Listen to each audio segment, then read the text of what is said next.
सीखने की प्रक्रिया को जारी रखते हैं। अभी रिसेंटली लाइव मार्केट ओपन है और ये टेक महिंद्रा का चार्ट है। टेक महिंद्रा के चार्ट में जैसे ही ये क्लोजिंग 1330 के ऊपर आएगी, ये एक अच्छी बाइंग अपॉर्चुनिटीज इंट्राडे में आपके लिए लेकर आने वाली है। पहले इस प्राइस को समझ लेते हैं और देखने का तरीका समझते हैं। देखिए, ये पूरा सेशन आपके लाइव मार्केट में किस तरीके से आप चीज़ों को एग्जीक्यूशन तक ले जाते हैं, ट्रेड प्लान से लेकर एग्जीक्यूशन तक। ठीक है, मैं आपको पूरा समझाऊंगा। यहाँ पर लाइव मार्केट में कैसे, कई लोगों का डाउट रहता है कि मैं सर बाज़ार में तो बैठ जाता हूँ, फिर ये कन्फ्यूज़न रहता है कि कौन से शेयर्स ट्रेड करने हैं, किस तरीके के शेयर्स में हमको अपना अपॉर्चुनिटी देखना है। तो मैं आपको बताता हूँ कि सुबह 9:15 पर जब आप बाज़ार में बैठें तो आपका बैठने का तरीका, आपकी अप्रोच क्या होनी चाहिए। ठीक है, और कैसे आप शेयर्स को फाइंड आउट करेंगे कि कौन से शेयर्स ट्रेडेबल है, कौन से नहीं ट्रेडेबल है, कैसे पता लगेगा। तो देखिए, कुछ प्राइजेक्शन के तरीके आपको समझने होंगे कि जहां से आपकी ट्रेड्स अपॉर्चुनिटी बनती हो। जैसे अभी के लिए मैं आपको बता दूं, अगर टेक महिंद्रा 1330 1331 के ऊपर की एक भी कैंडल क्लोज करेगा, आपके लिए ये सबसे बेहतरीन बाइंग अपॉर्चुनिटी है और आपके सामने सामने ये प्राइस अभी 1340 1350 हो जाएगा। देखिए, पहले प्राइस को समझिए, स्ट्रक्चर को समझिए। अभी रिसेंटली अगर टेक महिंद्रा का आप प्राइजेक्शन देखें तो यहाँ पर एक रिकवरी फॉर्मेशन हो रहा है, जिसको आप वी शेप रिकवरी बोलते हैं। अच्छा, ये रिकवरी फॉर्मेशन क्या है, जरा समझिए।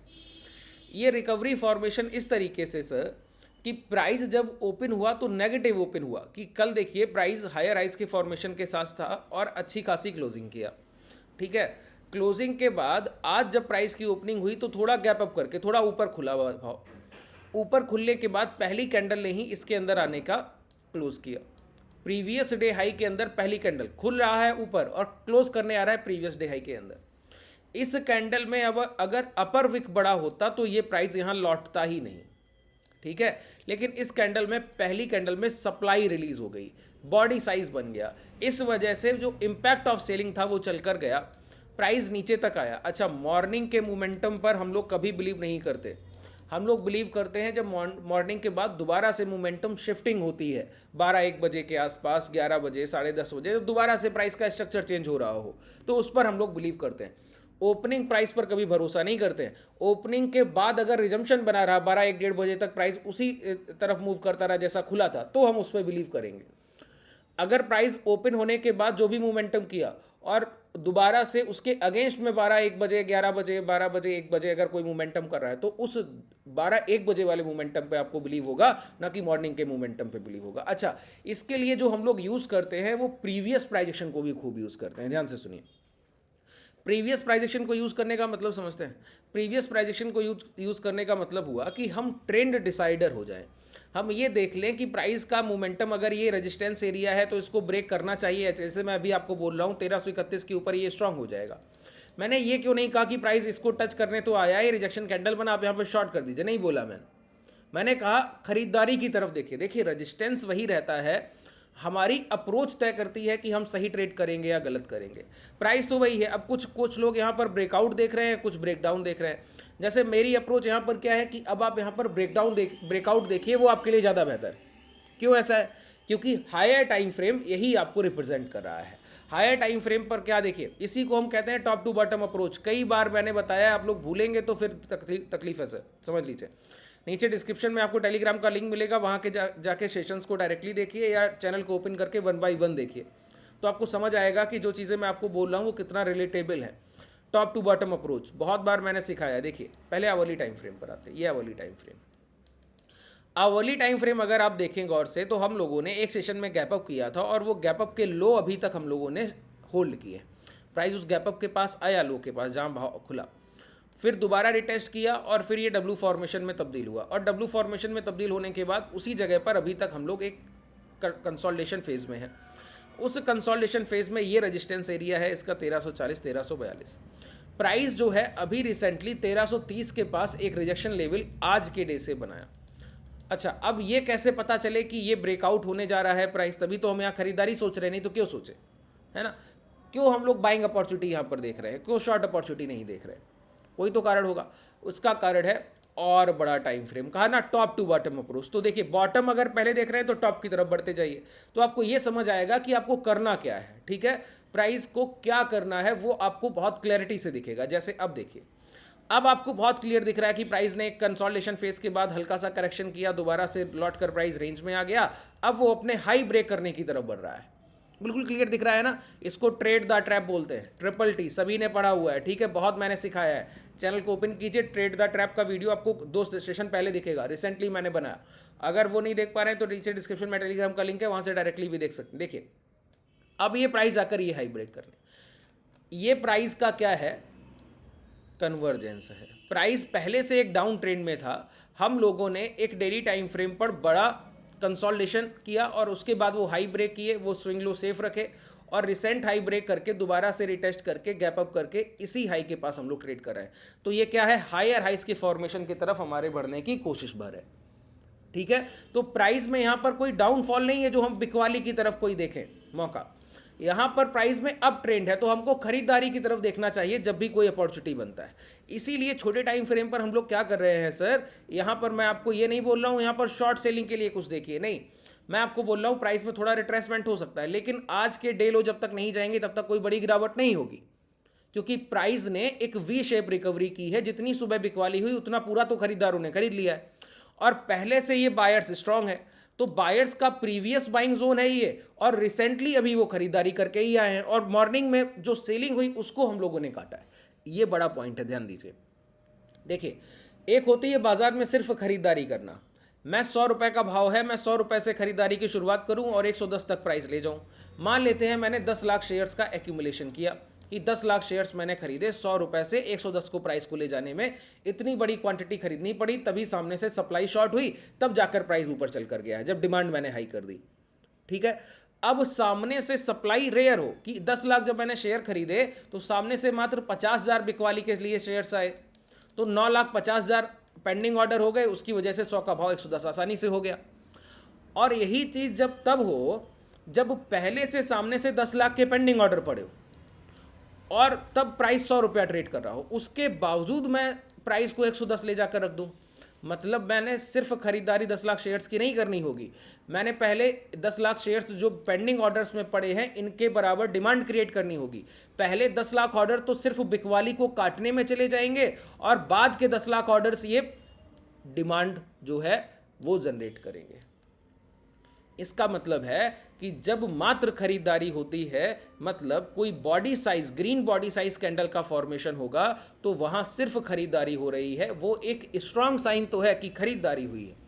लेकिन जब एक लोअर विक फॉर्मेशन के साथ इस तरीके का प्राइस एक्शन होगा जिसमें हैमर कैंडल की तरह प्राइस दिखेगा, तो समझिए कि इस कैंडल में सिर्फ खरीदारी नहीं हुई, बिकवाली को काट कर खरीदारी आई है। जरा 2 घंटे का टाइम फ्रेम देखिए टेक महिंद्रा का आज के ही सेशन का,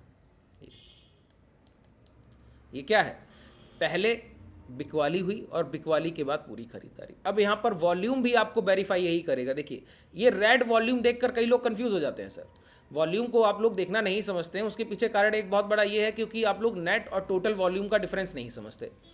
अब इस कैंडल का टोटल वॉल्यूम कैंडल ये है। अब देखिए नंबर ऑफ वॉल्यूम पे कभी मत जाया कीजिए, कंपेयर किया कीजिए प्रीवियस वॉल्यूम से, ठीक है। ये खरीदारी के स्तर थे, इस कैंडल में देखिए बॉडी साइज ग्रीन है और इसका मतलब है और वॉल्यूम भी ग्रीन है, तो इसमें खरीदारी हुई, तो जितने भी वॉल्यूम खरीदारी बिकवाली क्या होंगे उसमें खरीदारी के ज़्यादा ऑर्डर्स रहे होंगे। अगली कैंडल का भी वही फॉर्मेशन है, अगली कैंडल में दोनों कैंडल से ज़्यादा वॉल्यूम है, तो इस कैंडल में पहले थोड़ी सी बिकवाली हुई और बाद में ज़्यादा खरीदारी हुई, तो खरीदारी के वॉल्यूम ज़्यादा होंगे। इस कैंडल का फॉर्मेशन तो रेड है, लेकिन इस कैंडल में पहले बिकवाली हुई बाद में खरीदारी हुई, तो 60% अगर सेलिंग क्वांटिटी है तो 40% बाइंग क्वांटिटी भी इसी वॉल्यूम में है। रेड कैंडल के फॉर्मेशन को देखकर बस आपने नेगेटिव समझ लिया, लेकिन प्राइस के स्ट्रक्चर के साथ जब आप प्राइस और वॉल्यूम को वेरीफाई करते हैं, जस्टिफाई करने पर आपको पता लगता है कि 1325 का भाव 1312 आया था, लेकिन दोबारा से जाके 1325 क्लोज कराया, मतलब उतनी बिकवाली को पहले काटा जितना ये बिकवाली आई थी शॉर्ट सेलिंग, फिर उतनी डिमांड क्रिएट की। ये एक बड़ी बात है, यहां पर सिर्फ खरीदारी नहीं है, बिकवाली को काट कर खरीदारी है। ऐसा ही प्राइस एक्शन देखिए, इसका एक रफली प्राइस एक्शन जो मैं आपको बताऊं आज के निफ्टी में आपको देखने को मिलेगा, बैंक निफ्टी में देखने को मिलेगा, रिसेंटली अगर बात की जाए तो भी आपको इन्फोसिस के प्राइस में देखने को मिलेगा।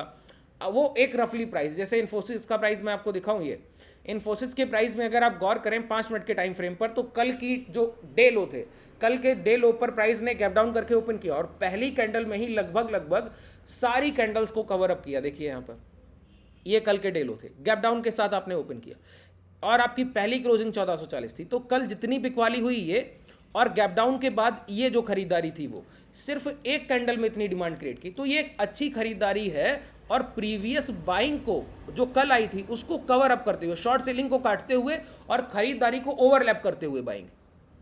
बात क्लियर हुआ? अब हम लोग यहां पर देखिए, अब यहां पर देखिए, हम लोग यहां भी नियर बाई रेजिस्टेंस पहुंच रहे हैं। अब आप बोलिए यहां लॉन्ग कर दीजिए, अभी नहीं, वेट कीजिए। अब लॉन्ग नहीं करना, लॉन्ग तो मॉर्निंग में बना था इन्फोसिस में। अभी क्या है, जब प्राइस अपने नियर बाई रेजिस्टेंस पहुंच रहा है तो वॉल्यूम डिक्रीजिंग फॉर्मेशन में है। अब जब हम लोग नियर बाई रेजिस्टेंस पहुंचे तो थोड़ा सा इंक्रीज किया है। अब यहां पर एक करेक्शन मिले, थोड़ा सा प्राइस रुके, जब दोबारा से हिट में ये हाई ब्रेक होगा तब लॉन्ग करना होता है। ठीक है, तो रिसेंटली अभी यहां पर खरीदारी नहीं, मॉर्निंग की खरीदारी थी पहली कैंडल में। ये एक रफली प्राइजेक्शन मैं आपको बता रहा हूं। ठीक है, इसी तरीके से यहां पर है, देखिए दोनों प्राइजेक्शन के सेटस बहुत ध्यान से समझ लीजिए। और यहां पर पहले बिकवाली आई फिर खरीदारी आई। अब इन्फोसिस और इसमें डिफरेंस क्या है वो देखिए, कोई डिफरेंस नहीं। पहले कल के सेशन में बिकवाली आई, आज पहली कैंडल में खरीदारी आई। तो इस तरीके से बिकवाली पूरा कवर करके, बिकवाली को काट कर खरीदारी। जैसे ही हाई ब्रेक हुए तो देखिए 1442 से प्राइस 1456 हो गया। यहां पर टेक महिंद्रा में आज के मॉर्निंग में ही बिकवाली आई और आज ही खरीदारी आ गई। तो जैसे ही ये हाई ब्रेक होंगे तो ये 1330 का प्राइस पहले 1342 जाएगा, जो कि रिसेंट आवरली टाइम फ्रेम का हाई है। 1342 के पास थोड़ा सा रिट्रेसमेंट, दोबारा से रिटेस्ट और दोबारा से 1350 की तरफ प्राइस बढ़ जाएगा। इस तरीके से प्राइस को देखना सीखिए सर। ठीक है, वॉल्यूम के साथ वेरीफाई कीजिए। और ये रिकवरी जो मैंने आपको बताई कि कैंडल में पहले बिकवाली फिर खरीदारी, वो बहुत ज़रूरी है। जैसे कि कल के सेशन में हम लोगों ने देखिए लाइव मार्केट का सेशन, हम लोग रात के 10:30 बजे का सेशन जो करते हैं उसमें हम लोग डिस्कशन की शुरुआत की है कि अगले दिन हमको क्या ट्रेड प्लान रखने। तो कल के सेशन में हम लोगों ने पहले ही तय कर लिया था कि बाजार में शॉर्ट सेलिंग की तरफ देखना है, बिकवाली की तरफ देखना है, खरीदारी की तरफ नहीं देखना है। क्यों, कैसे पता लगा? कल की क्लोजिंग सभी को पता है ना। कल का सेशन जिन लोगों ने नहीं देखा, सब सारी लर्निंग सर मैं वहीं पे करा देता हूँ। एनालिसिस के बीच में आपको सब कुछ सीखने का मौका मिलता है। अब देखिए यहाँ पर आपको क्या है, शॉर्ट सेलिंग का प्राइस में कल की क्लोजिंग कैसी थी? वीक, प्राइस गिर कर बंद हुआ था। देखिए बैंक निफ्टी का चार्ट, प्राइस कल कैसे बंद हुआ? गिर कर बंद हुआ। आज गैप डाउन के साथ खुला, पहली कैंडल ने लो ब्रेक किया, गिरावट हो रही है तब से। ठीक है, इस तरीके से ये टेलो हम लोगों ने पहले सोच लिए थे, इसके बाद बिकवाली होगी। ठीक है, तो प्राइस वहीं पर। इस तरीके के हमको ट्रेड प्लान पहले से करके चलने होते हैं। ठीक है, ये आज का सेशन भी मैं शाम को करूंगा 10:30 बजे, जहां पर हम लोग पहले से प्लान करेंगे कि हमको क्या करना। अच्छा, अब एक बात रह जाती है कि जब टेक महिंद्रा के शेयर की मैं बात कर रहा हूं तो इस तरीके के शेयर्स को आप ढूंढते कैसे, आइडेंटिफाई कैसे किया जाए कि ये ट्रेडेबल है, ये नॉन ट्रेडेबल है, कैसे ढूंढे? इतने सारे शेयर्स लिस्ट हैं। तो देखिए जहां भी वॉल्यूम ट्रिगर करेगा, ठीक है, वॉल्यूम कैसे, रिकवरी वॉल्यूम की बात कर रहा हूं। देखिए कहीं पर वॉल्यूम ज्यादा हो गया और पहले बिकवाली हो रही थी, अब खरीदारी आ गई, ये बहुत अच्छा प्राइस है खरीदारी के लिए। ऐसी खरीदारी आपको दिख जाएगी सर। मैं आपको बताऊं कहां दिखेगी, इस हाई पे नजर रखिएगा, जब ब्रेक होंगे तभी खरीदारी बनेगी, तब तक नहीं। आपने अभी सिर्फ जितनी बिकवाली हुई थी उतना ही खरीदा है, उससे ज्यादा नहीं। जब आप इससे हायर डिमांड क्रिएट करेंगे तब एक कैंडल 1330 1331 के ऊपर क्लोज करेगा। जब वो क्लोज करेगा तब हमारे यहां पर बाइंग एग्जीक्यूशन होगा, तब तक नहीं, ध्यान रखिए। ठीक है, अभी हम लोग सिर्फ ऑब्जर्व कर रहे हैं, सिर्फ ट्रैक कर रहे हैं इस पूरे प्राइजेक्शन को और नजर बनाए हुए हैं। हमको मौका मिलेगा, हम अपनी शर्तों पर ट्रेड करते हैं, इसी को ट्रेड प्लान बोलते हैं कि हम अपनी शर्तों पर ट्रेड करेंगे। बाजार हमको जबरदस्ती कोई ट्रेड एग्जीक्यूशन नहीं कराएगा, हम अपनी शर्तों पर ट्रेड करेंगे। अब देखिए ऐसे शेयर्स में वॉल्यूम कैसे दिखता है, ये मैं धन का डीमेट यूज कर रहा हूं। ठीक है, धन के डीमेट में डायरेक्टली आप ट्रेडिंग व्यू का चार्ट यूज करते हैं, जो भी हम लोग यूज कर रहे हैं, इसमें वॉल्यूम इंडिकेटर के साथ ये सारी चीजें आपको दिखती हैं। इसके साथ ही धन के डीमेट में आपको यहां पर देखिए एक धन का वेब वर्जन है, एक ऑप्शन ट्रेडर वर्जन। जब आप ऑप्शन ट्रेडर पर क्लिक करते हैं तो आप जस्ट इस स्क्रीन पे पहुंचते हैं। ठीक है, यहां पर आपको कई सारे इस तरीके से फिल्टर्स मिल जाएंगे, जिसमें open interest gainer, open equal to low, कल हम लोगों ने सीखा था, ध्यान कीजिए। ओपन इक्वल टू हाई आज बैंक निफ्टी में बना हुआ है, देखिए जाकर ओपन इक्वल टू हाई आज बैंक निफ्टी में बना है कि नहीं, मैं आपको दिखाऊं। ये पहले कैंडल का फॉर्मेशन, इस कैंडल में देखिए अपर विक मिसिंग होगी, ओपन ओ और एच बराबर होगा, देखिए 48,113, ठीक है, और 48,114 5 पैसा, सिर्फ 15 पैसे का अंदर है, 13.90 और 14.05। वो इसमें अपर विक बिल्कुल दिखेगा तक नहीं। जब आप कैंडल को बहुत बड़ा करेंगे तो देखिए बहुत छोटा सा, near about open equal to high बना है। ठीक है, तो ये सारे फॉर्मेशन, यहां सारे ये फिल्टर्स है। अब यहां पर आउट परफॉर्मेंस आ रहा है। ठीक है, यहां पर वॉल्यूम पे नजर रखा कीजिए और ये देखा कीजिए कहां पर रिकवरी फॉर्मेशन आ रहा है। तो यहां पर देखिए टेक महिंद्रा में जस्ट अभी रिकवरी फॉर्मेशन आया, उसके बाद प्राइस जो है 1330 के आसपास पहुंचने की कोशिश कर रहा है। तो वो जो प्राइजेक्शन सेटअप है वो बहुत अच्छा है। ठीक है, इसी तरीके से आप बजाज फाइनेंस को देखेंगे, टाइटन को देखेंगे, आयशर मोटर, एनटीपीसी, इन सारे शेयर्स को ट्रैक करेंगे और इनमें से आपको कुछ बेहतरीन ट्रेडिंग अपॉर्चुनिटीज़ मिलेंगी। अगर ये डीमेट धन का आप ओपन करना चाहते हैं, इसका डीमेट का लिंक डिस्क्रिप्शन में आपको मिल जाएगा, टेलीग्राम का लिंक है, वहीं पर धन के डीमेट का भी लिंक डिस्क्रिप्शन में ही आपको मिल जाएगा, डायरेक्टली वहाँ से ओपन कर सकते हैं। ये सारे फीचर्स आपके लिए फ्री ऑफ कॉस्ट है, ठीक है। चलिए, अभी के लिए पर्याप्त है। कोई भी डाउट इस सेशन में आपको रह गया हो तो मुझे कमेंट सेक्शन में बताइएगा, और जो भी लाइव मार्केट के एनालिसिस है वो शाम को मैं दोबारा से करूँगा 10:30 के सेशन में। धन्यवाद।